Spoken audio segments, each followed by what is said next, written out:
Hello and welcome to Meet the Manager. My name is Joe and this is our regular catch-up with some of the best advice from some of the community's most notable FPL managers.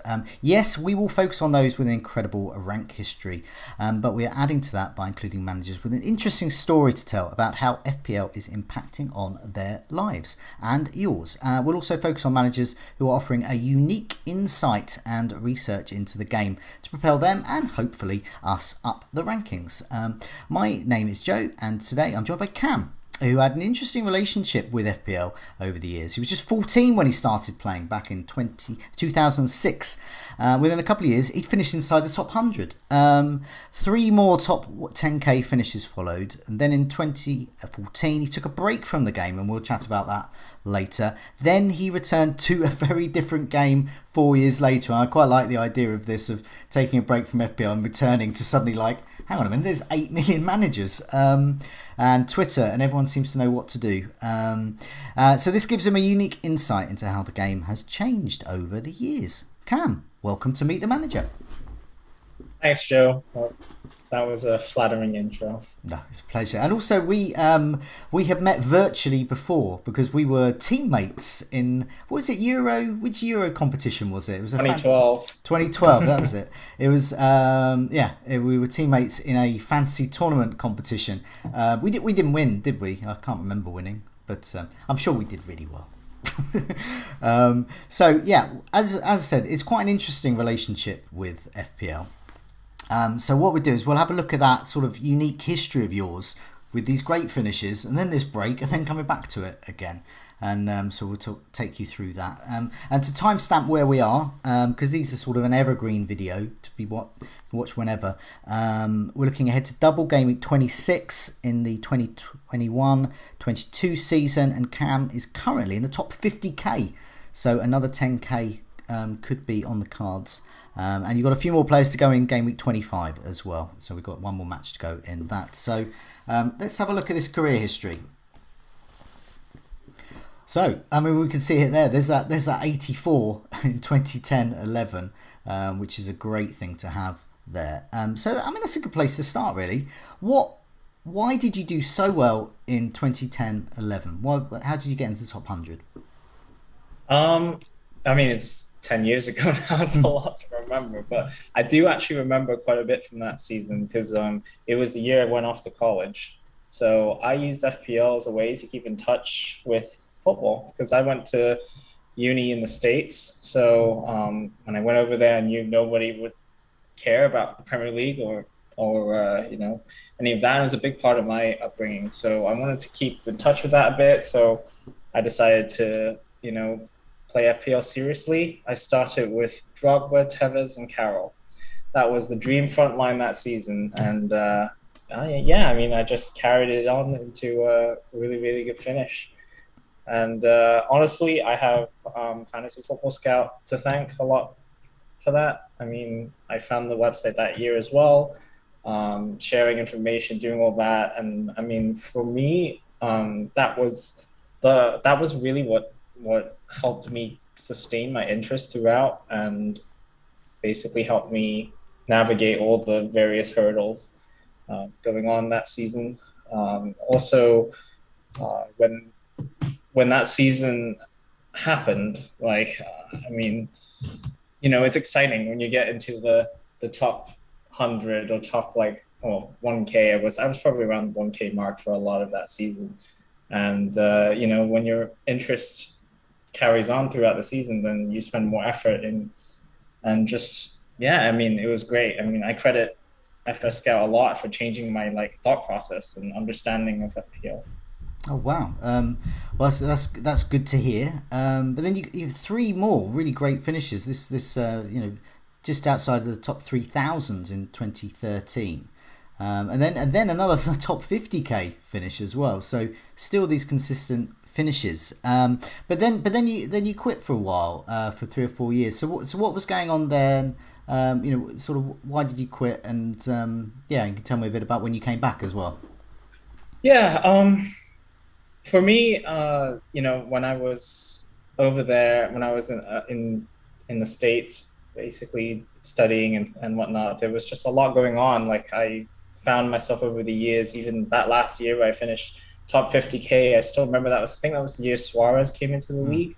And I remember thinking like, I just don't have the same commitment to it as I did when I first started. mm, Those first 3 or 4 seasons where I was really like pushing and dedicating the time for it. So I guess you could say I sort of fell out of love with FPL for a bit. mm, And at the time, because I was in the States, like I didn't have any people that follow football, mm, or let alone FPL. So it was just something I did on my own on the side. And, for me, it was a lack of motivation and also, just having to process all the information. And like, I'm a mm, very hands-on person. Like when I want to invest in something, I will really invest in it.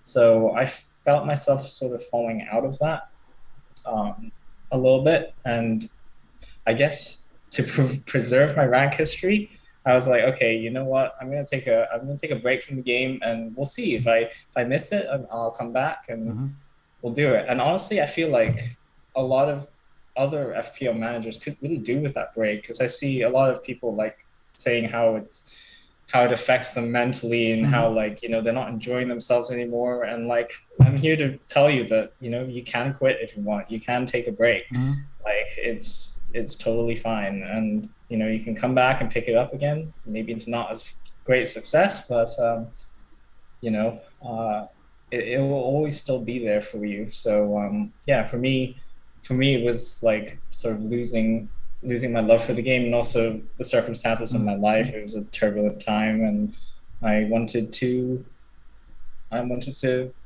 invest my time elsewhere. Okay. No, it's helped you enjoy the game again by taking a break. And so perhaps if you hadn't taken a break, if you'd carried on and with all these other things going on in your life, and carried on, then you probably would have fallen even further out of love with it. So in 2018, you decided to come back. FPL, as you said, is always there, and it's just a little break in your rank history, your career history there. What was it like coming back? Because 2018, that was when it really had proliferated in terms of the amount of managers and also the amount of information that's available. Suddenly, you've got 100, 200, 300,000 managers, all probably as savvy as perhaps the top 10,000 were a few years before that. So how did you find that transition? Honestly, like not that big of a difference because when I'm in FPL mode, I will research everything, and I didn't feel like it was any different. Yes, the game is a lot more popular. For me, the biggest thing were the chips. Mm, Back when I quit, there was nothing but wildcards. I think we had 2 wildcards and yeah. nothing else. So it was very different, having to know what a free hit does and what a bench boost does. I remember reading through the rules again. Um, Honestly, it was really for me coming back in 2018. It was very much I'll give it a go for a month and see if I enjoy it. And Mm, the only reason I came back was because I had a lot of fun with World Cup Fantasy. I yeah. played World Cup Fantasy again, and I think I've always played major tournament fantasy because I actually think that is where my real passion is. Just being Hmm. able to follow international tournament and just like get in. And I finished 150th in World Cup Fantasy 18. Wow. So I was like, okay, maybe I still have my touch a bit. Let's see how this goes. Okay. So within the 3 years since you've been back, and we're currently in the fourth year now. Obviously, you came back and you were just outside the top 200k, and then 23k as well, and you're in top 50k at the moment, 42k, I think.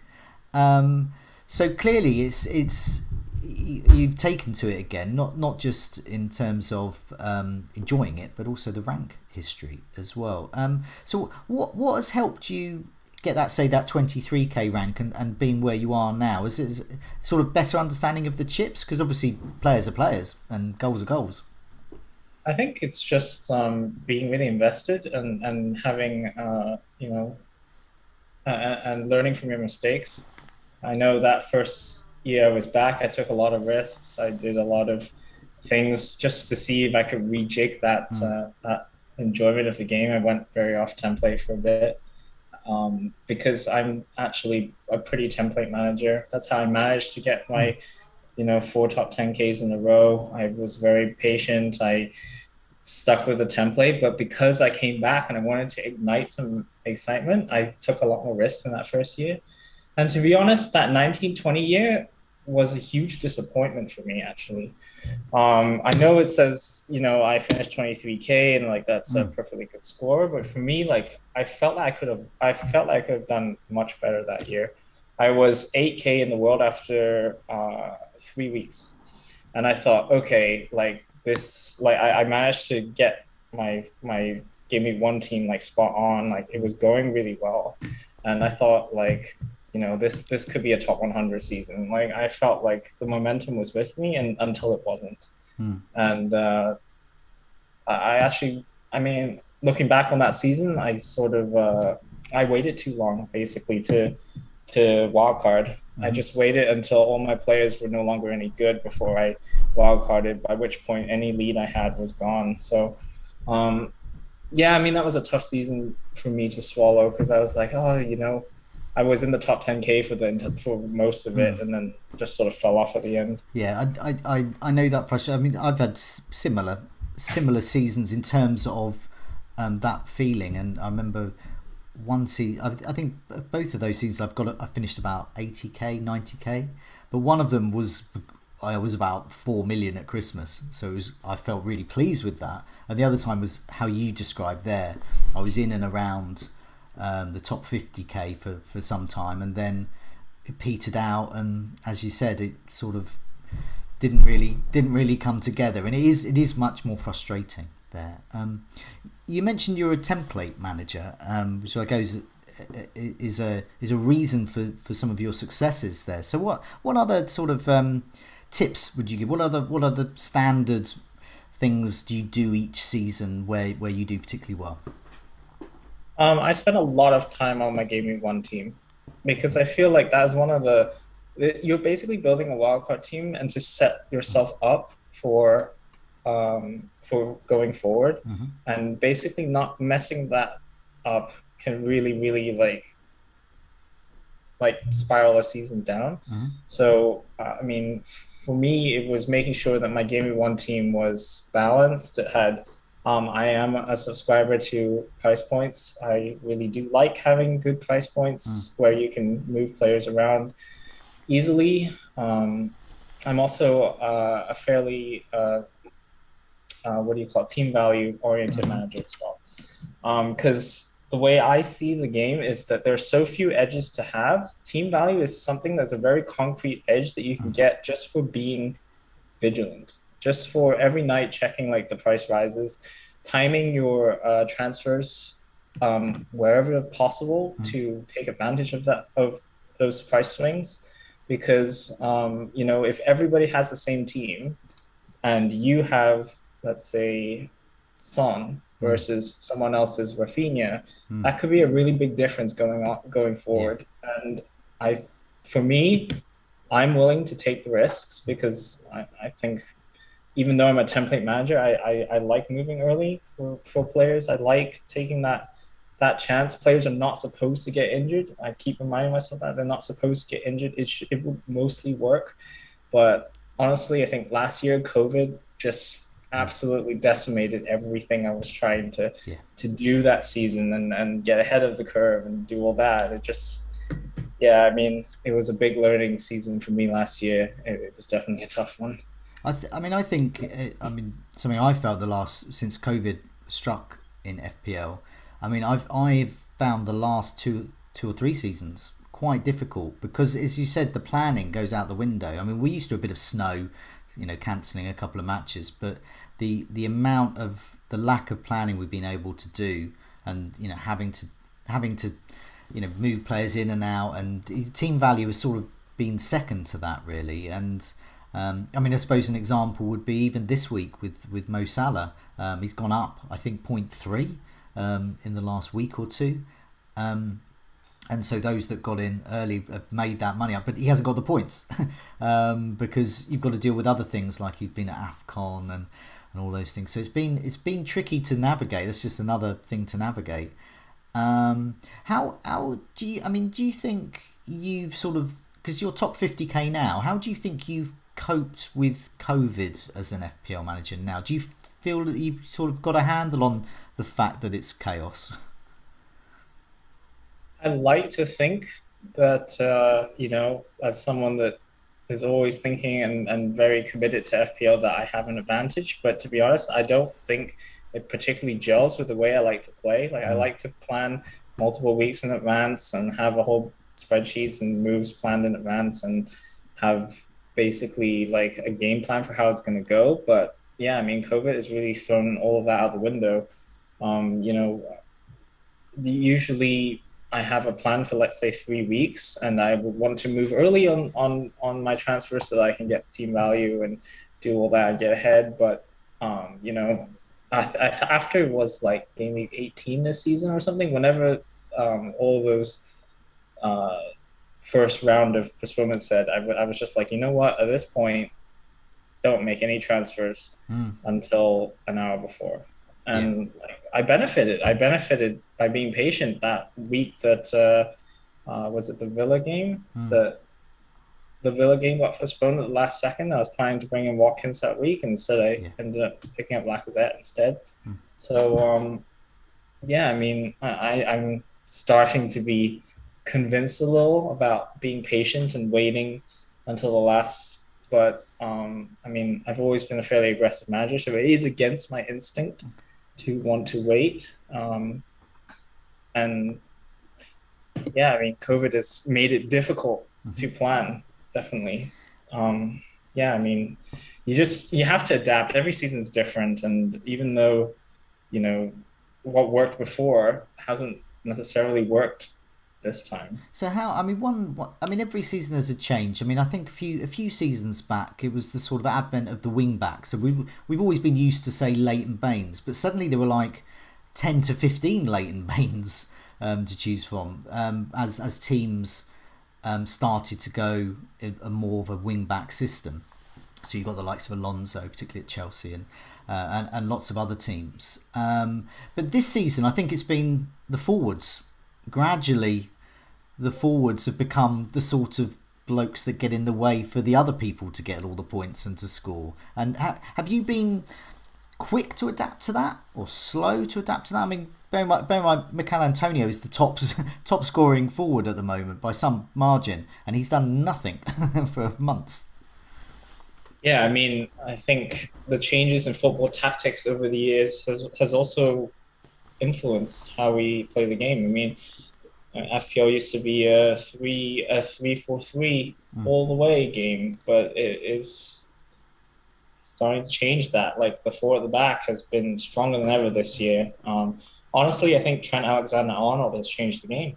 I Mm. mean, I said it last season, but he should be 8.5, and you know, maybe last season he didn't quite live up to it, but this season certainly, Yeah. and even Cancelo as well should probably be 7.5.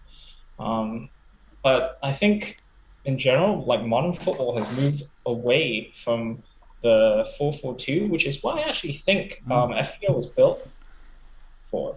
It was Mm. generally built as a 4-4-2 because you have five defenders, five mids, and three attackers. Mm. So it'd be one like sub slot for each one. At least that's how I Mm. envisioned they planned for FPL to be. And back in like 2005, 2006 was still the height of 4-4-2. Mm. So um, I think the formations and the way that they did it. But and now like there's all this discussion as well about what do we do with Mo Salah? Like Mm. he's a forward. Yeah. And yet you have to class him as a midfielder. Otherwise, you move like half the attackers in the game into the forward line, which would be a horrible mess because there are only three slots. So, I mean, FPL, the way it's built, I mean, I think this is as good as it's gonna Yeah. is as I good as this particular format allows us to I do. think you're right there about the what do you do for the likes of Mane, Salah. I mean the whole. I mean Rashford's, Sancho. I mean any number of those wingers who are the most potent goal threat for their team. And I think the Sky game is a good example of that, where it is really tricky because all of those players, they're all forwards, and so you've got hardly any midfielders. So I mean, luckily in that game the rules are slightly different. Defensive midfielders can get you points, for example, but in FPL, it's probably better in a way that you only have 3 striker slots, because a lot of us are struggling to buy strikers at the moment. Speaking of strikers, with your captaincy, what have you changed the way you captain players? For example, I try and captain midfielders where I can, because simply they earn more points. So I'm not necessarily keen to captain strikers anyway. Luckily, they're not doing anything. But what about you? Do you have your tried and tested captains always go for premium? Do you be a bit different, or and do you look to midfielders or even defenders? I think it aligns with the way that I play FPL, which is team value oriented.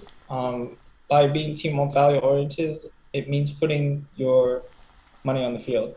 It means having as streamlined a bench as possible, as often as possible. I mean, this season has been an outlier, but in the past, like if I have more money on the field, the chance of me having a better score over the season is higher. I genuinely believe that. I think that, FPL pricing tends to be very, very good. So therefore, if the pricing is good, then higher value players should score more points. So obviously there are going to be value players, and you make sure you have those. But for the differentials, when you have a more expensive differential than another manager and another template team, you're going to come out of it ahead more often than not, assuming that the prices are what they are and that they correspond to higher value with the players. So yeah, I mean, for me, captaincy has always been like left with the premiums as often as possible.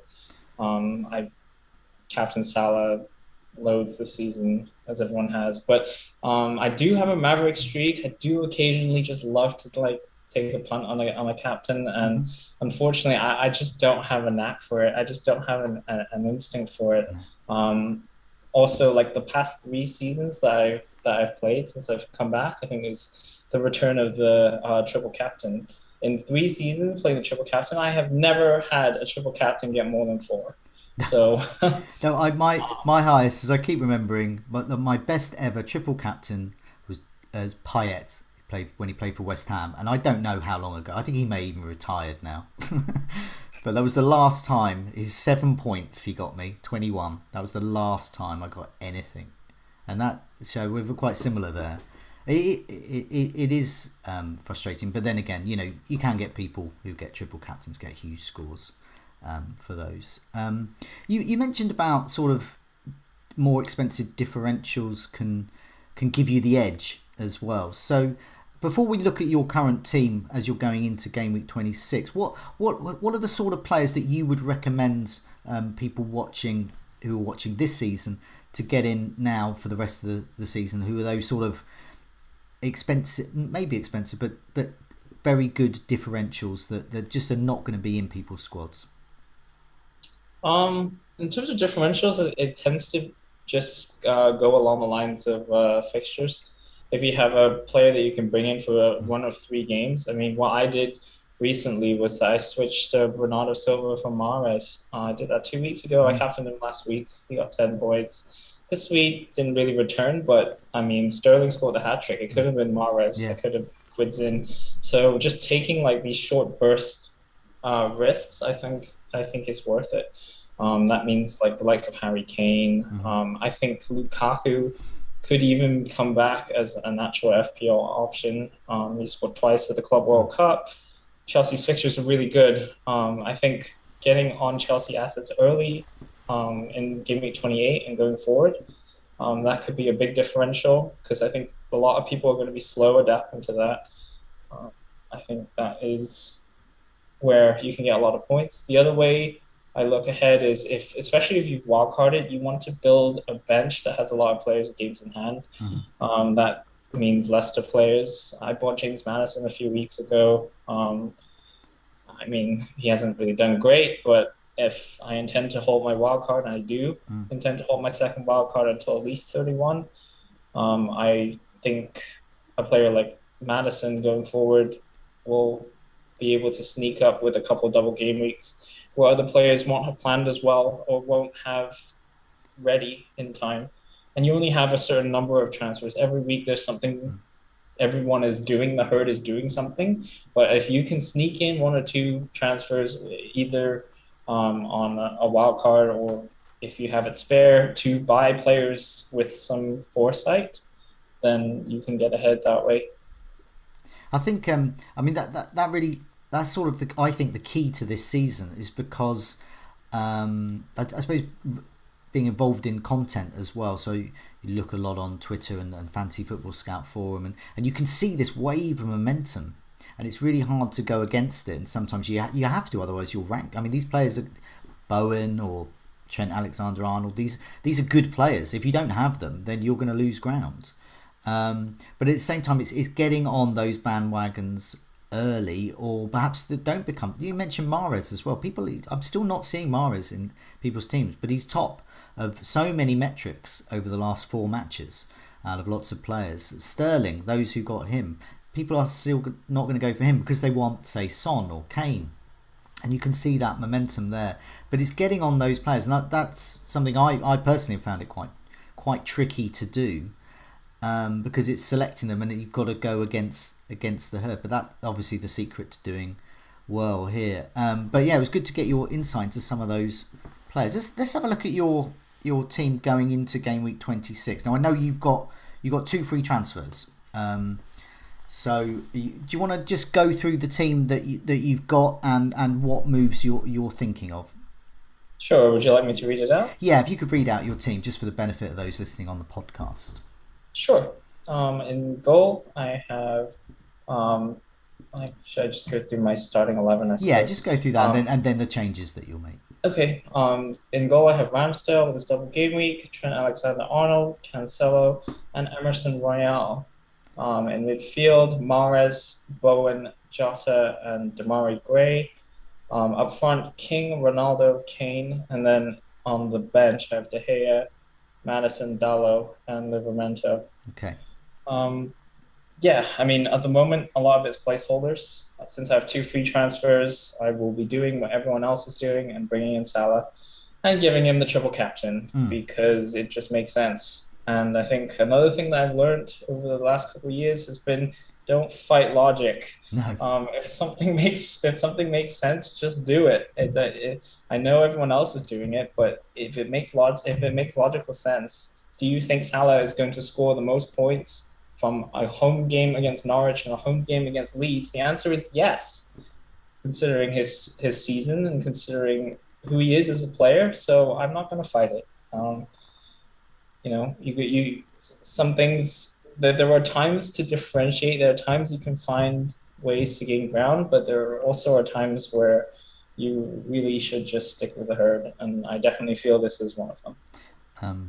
And up front, you've got King, Ronaldo, and Kane. So Ronaldo's making way. Is he he's the cash cow? Yep. So at the moment, I'm looking at -4. I'm planning to get rid of Ronaldo, Gray, and Mahrez, and I'll bring in double Arsenal, probably Lacazette, Odegaard, and Salah. I can afford that team. It seems quite reasonable. The only thing is my defense is rather weak. Emerson and Spurs in general have really disappointed. Like I brought Emerson in a few weeks ago. With that same idea, which is that Spurs' defense at the time was looking good under Conte. They had 4 games in hand. It just made sense to bring one in at the time. I picked Emerson at the time because, he was getting forward a lot, even though his end product wasn't the best. But, the points there are telling. He's got 3 points in the last 4 weeks. So, he's not going to be long for the team, and I even might hit him out this week and bring in an Arsenal defender.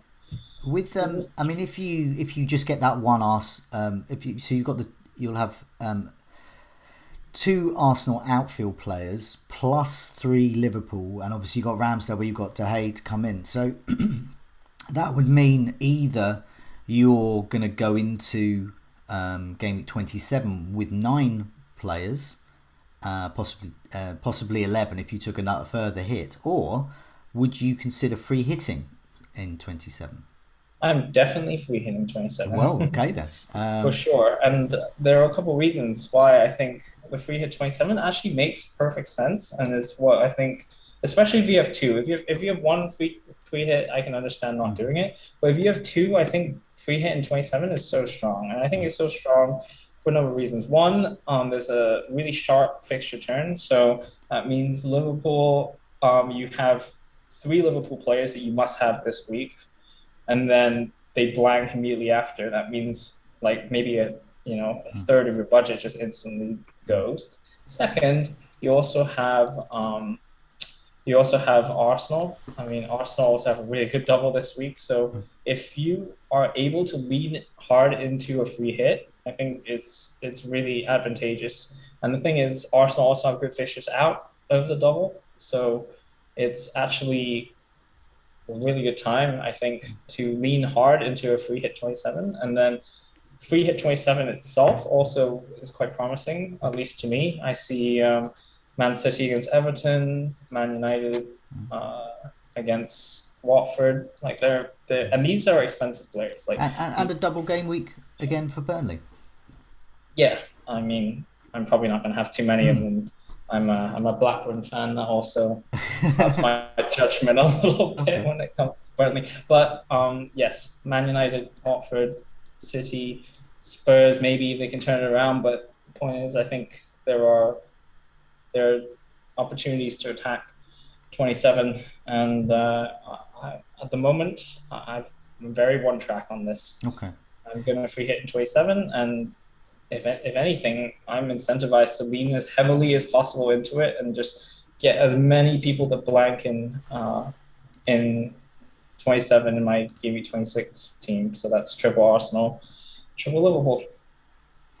Yeah, I mean, it's something. I mean, I know this week's Scoutcast we're going to talk about this, and it's a dilemma. I think for those like me with just one free hit left, I'm not going to do that. Because I'm not particularly set up for game week 30, and I'm just going to go into that and take advantage of some of those Leicester and Villa fixtures there, which are quite small. But if I had two, everything you just said made complete sense, and I would also follow you in that. If I had 2 free hits left, game week 27, the opportunities there to get in players and sort of just for 1 week rest the likes of Liverpool players. So for those who aren't free hitting, then they've got to leave them on the bench. And as you said, it goes against one of your key things of trying to get as much money into that playing 11 as possible. What's your plan for? So we know what you're doing with your triple captain. We know what you're doing with your free hit, and we also know what you're going to do with your wild card. Some point after game week 31ish, you're going to be using that. So what about the next free hit? Is that game week 30 or a bit later? Currently planned for game week 30, but if I lean hard on Arsenal, it means that my 30 is okay. So I may decide to save it, but that depends on what fixtures are available that week. If there are a bunch of decent fixtures and I don't have any players, then I might use it then. But I've always been an advocate of using the free hit in a blank over double game week. The way I see it is that if a player scores 0, anyone you bring in is going to do better than that, unless you're Dennis. Yeah. And then, but if you free hit in a double game week, you'd be taking out single game week players, someone decent. Like, let's say Bowen has a game against Everton.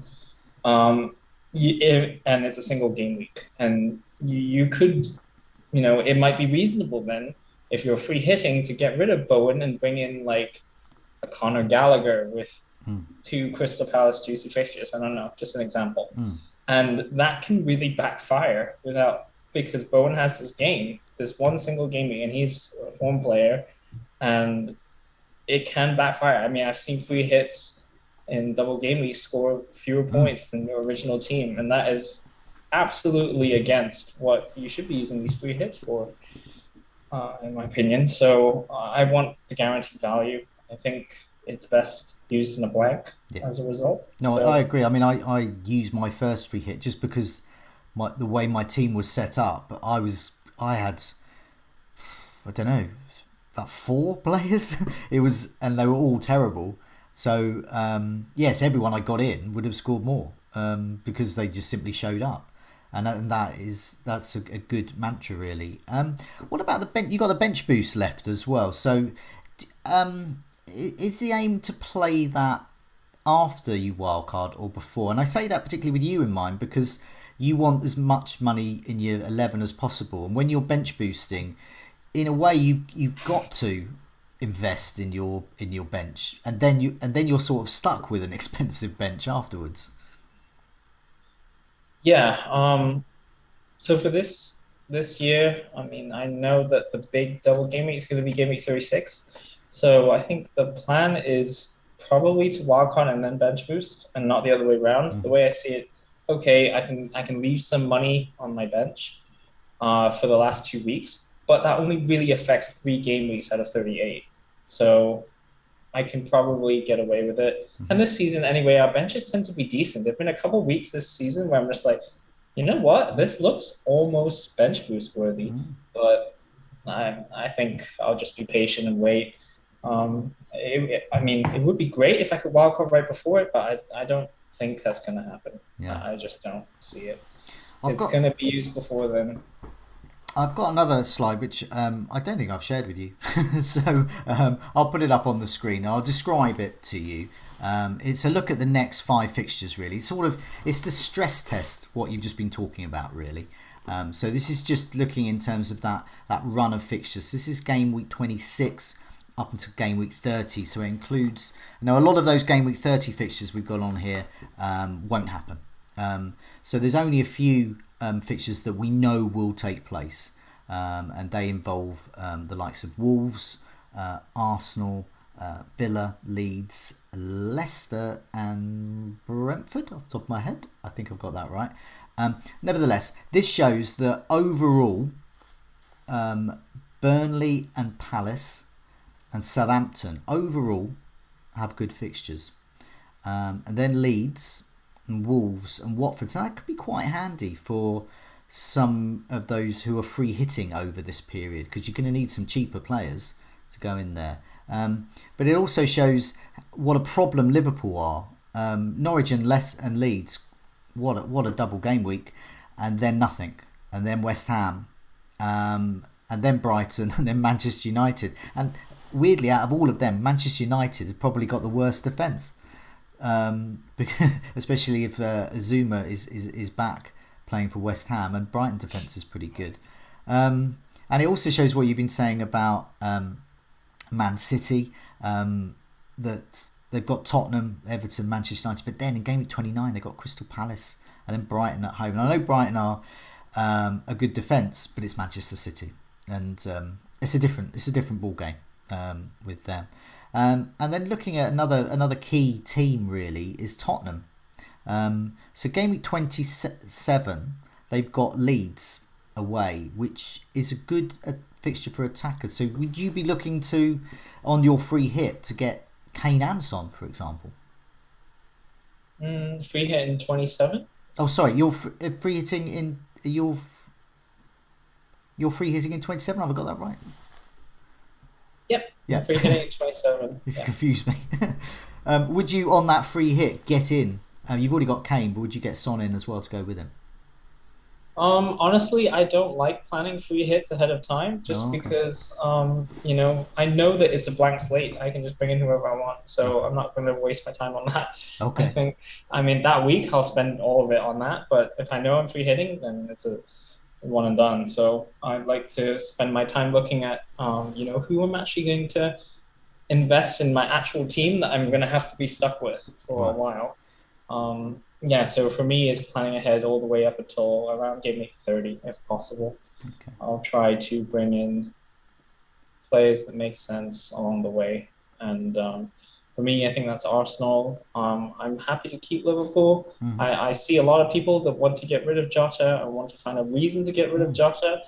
I don't see it. He's No. one of the best players in the game this season. He's an incredible value. He's the second top goal scorer in the league for a starting price of 7.5. I bought him at 7.5. He's still in my team, so I mean that's a big loss in team value by selling. And I will probably want to buy him back. So I think I'm probably just going to hold unless something drastically changes and maybe he loses a spot or gets rotated two out of 2 out of 3 games. But I think he's firmly first choice, and honestly, he's probably about 2 million underpriced. Yeah, I will say that looking for value is also something that I focus on quite a lot as well. I started doing this exercise 2 years ago, whereby before the players got released in FPL, I would do my entire own pricing, and Oh, I would price all the players, all the reasonable players outside of the promoted teams, and I would do them how I would and how I think FPL would do it.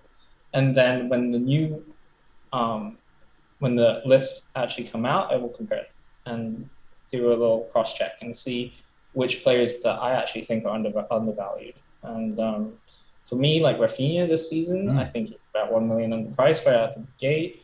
Um, yeah, I mean, I Jota saw, obviously is yeah, Jota. Jota's a 10 million Yeah, midfielder. Jota. I mean, at the time, I thought he was probably more like eight, nine, but it's pending start. So he's one of those players that if he starts, he's a 10. If he doesn't start, he's a 5.5, not even. So yeah, I mean, Doing that exercise there, does that mean that you look more at the player rather than the price, as in the FPL price? So that it's what that value of that player is to you. If you see Jota is actually he's not a mid-price midfielder. He's a premium.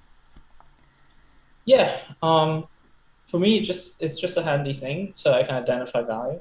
Where I see some players are undervalued, or they might represent things. There are times that I get it horribly wrong. There was one year I was just like, oh, I think Calvert-Lewin. I'm not entirely sure he's nailed. I think I had him in at 6.5 as my predicted price. Came in at 7, so I was like, okay, I'll stay away from him. But Yeah, obviously, that was the year that Calvert-Lewin did really, really well and yeah. started off amazing. Scored a hat trick in game week 2, and I had to change my mind and get back on board. But sometimes you get it right, sometimes you get it wrong. But generally, I found that if you have experience playing the game and you've been watching a lot of football, I think watching a lot of football is actually very important. I wouldn't substitute it for just looking at stats. I think some players are very much one or the other, but I don't think it's one or the other. I think it can be a mixture. Um, Excellent. just like, Before we go, is there anything that we haven't mentioned that you'd like to tell the listeners and viewers about either your relationship with FPL or just strategies for success? Yeah, sure. I mean, I can talk all day about FPL. I'm really passionate about it. And honestly, like I kind of prefer to like stay away from the public spotlight. I keep on most of my FPL discussion on FF Scout. I post regularly. I'm sure a lot of listeners will be familiar. But outside of that, like there are a couple rules that I do stick by and that I tend to share. And one of them is never make a transfer if it doesn't affect your starting 11. Um, yeah, because if you can roll a free transfer, I think rolling a free transfer is always a good choice. If you have only one free transfer left, don't use it on a move to like make money unless you have two and you're going to burn one. I see that done quite often, and that's just a complete waste or a hit for no reason. And you never know. Your entire plan will change the next week sometimes. So rolling the transfer if you can is good. And the second thing is just to be vigilant about team value where you can. And that not to say that you should make transfers on like Saturday like evening, but to be mindful. Like if you can move on a Thursday and get a 0.2 mil price swing, especially early in the season, like I'm all for it. I think the risk, the reward outweighs the risk. And if you do that enough over the season, like you get yourself more ammunition, you get yourself more options to buy players like Mahrez, where other players are buying, you know, players that are like 1 or 2 million cheaper.